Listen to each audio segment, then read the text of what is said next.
I tell people I was born in a grocery store. My dad was with Hy-Vee. He was a Hy-Vee store director. So from like the age of 2, I was like always in a grocery store. And then when my first part-time job was at Hy-Vee in the produce department. So, and at the time, organic was just taking off. And I'll never forget, there was like organic Honeycrisp apples for like $7.99 a pound.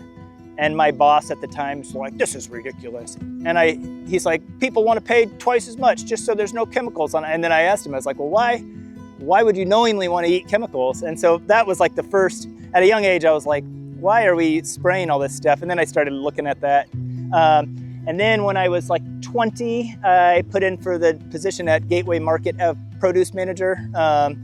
And that was probably in 2006, I think. And I switched the whole produce department to organic, which was still ahead of its time, and things were still expensive, but I stuck with it. And after like 5 years, the trend really picked up and organic prices kind of came down. So by the time I left there, we were doing a ton of local and a ton of organic produce. But I don't know, I always tell people I was a good produce marketer before I was a good produce farmer. Now I feel like I'm catching up to being a good produce farmer, but I've always had no problem selling the produce because I know how to display it, if that makes sense. And little things like my kale bunches, you handle 1,000 of these every week and you kind of start to feel bunch sizes and you kind of know what things should look like. And other little things, like I never want any yellow leaves on the booth, whether it's a beet leaf or like a kale leaf, because people see that and it's instantly a turn off. Like nobody would knowingly want something yellow at the produce market. So yeah, I'm pretty big stickler with no yellow leaves on stuff. So at farmer's market in the heat, if these start to wilt a little bit, I compost them. I'm always getting fresh out and keeping it fresh because my biggest turn off is when somebody comes up and I just see that kale like wilt like that. I'm like, oh! So I run to the cooler and get them a fresh one. I said, take this one home, because I know they're gonna take it home. They're probably not gonna put it in the crisper, and then it's gonna super die in their fridge. And then they see my little twist town. They're Grade A Gardens selling super dead produce, and I just hate that. I call these my show crates. So get down to farmer's market and I kind of know how I want to display it. And let's say we have a lot of peas to move. We'll fill a show crate, so I'm not doing this at farmer's market. Yeah, it just saves time. But one other weird quirk I have is anytime I'm putting something in here, I like them heaping full. And I like the top, and again, like prettier food on top. So I kind of like to rough line them up like that. But I feel like when they're all lined up, like to me, a nice heaping quart sells much better than something that's kind of like, we do that with anything, potatoes, strawberries. Like I like things like almost annoyingly full. And then I cover it with just like another little layer of plastic just to keep it nice for the market.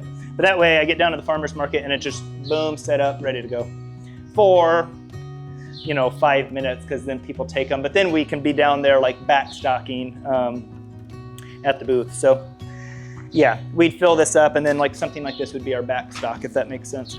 I had these made for me my first year farming, and I'm hard on stuff and they're still here, but they hold pints perfectly, 20, they hold 5 times 4, they hold 20 pints, and then they hold, 12 quarts, 4 by 3. We do kind of set prices for everything in a pint and set prices for everything in a quart. Most everything on our booth is 4 each or 3 for 10. And like anything in a pint, whether it's potatoes, tomatoes, is 4 each, 3 for 10. So you can get this, a bunch of kale and a bunch of carrots. That's 3 items for $10. So I would say 95% of the time, if somebody has 2 bunches in their hand, I'm like, okay, $8, but just so you know, we do 3 for 10. 95% of the people will throw a 3rd bunch in. So for my first 12 years, everything was 1 for 3, 2 for 5. And then it seemed like produce prices were going up like at the market, or the Whole Foods. So I wanted to go up in my prices a little bit. So I thought 1 for 4, 3 for 10 was nice. And it works. I like to make it easy for myself. So yeah, that's where it started. But it's also just a good price point for, we're making money at the 3 for 10, I feel like, so. you know, the booth is always ever changing, and as things sell, it's always condensing. Like I love things, you've heard it, stock it high, watch it fly.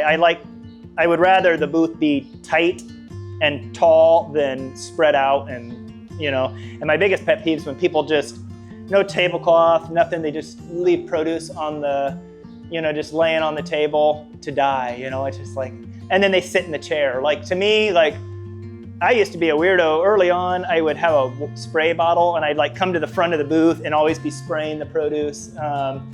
And just that little act, it's like, wow, that guy really cares about keeping it fresh. It's like, or when broccoli wouldn't sell, like now things move fast enough that my back stock is always fresh.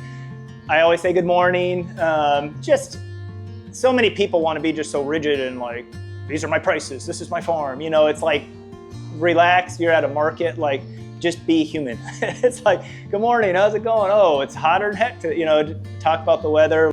And I always like to end the conversation with like, okay, see you next week. And that like a customer might say, wow, he cares about me. He wants to see me next week, and like, sure enough, there they are the next week. Or if I notice a new person, others say, wow, I had never seen you down here before. Are you here every week? I'm like here for 20 weeks. And like, as they're leaving, I might give them a, a little bowl of garlic. I'm like, let me know what you think of this. Just like I'm sometimes too generous, but it really helps get people to come back, if that makes sense. And to me, that's just like an investment in the future. Like one little garlic, I'm not gonna miss it. I like to always like plant my seeds for my farmers market customers because it's amazing. Sometimes somebody will come down there first time and I'll do a little something like that, or I'll say, see you next week. And then they turn into like every week customers. And I have like a lot of people like that. They just like, they're there every week and they might not talk to me anymore because we're so busy, but they'll yell at me, hey Jordan, we just get so busy that it's hard to like give each person, I like to give them each a unique experience, but it's hard to, when you got a line of people, you have to get them through fast, but also show you care, if that makes sense. I tell people I should never lose a customer. Like if somebody's ever mad or like said, oh, I got a bad bunch of greens, like I always like to make up with it like too full. Like, okay, here's 2 bunches, no charge. Like I always, not that I know of, but if I've lost a customer, that's like a knife to the heart.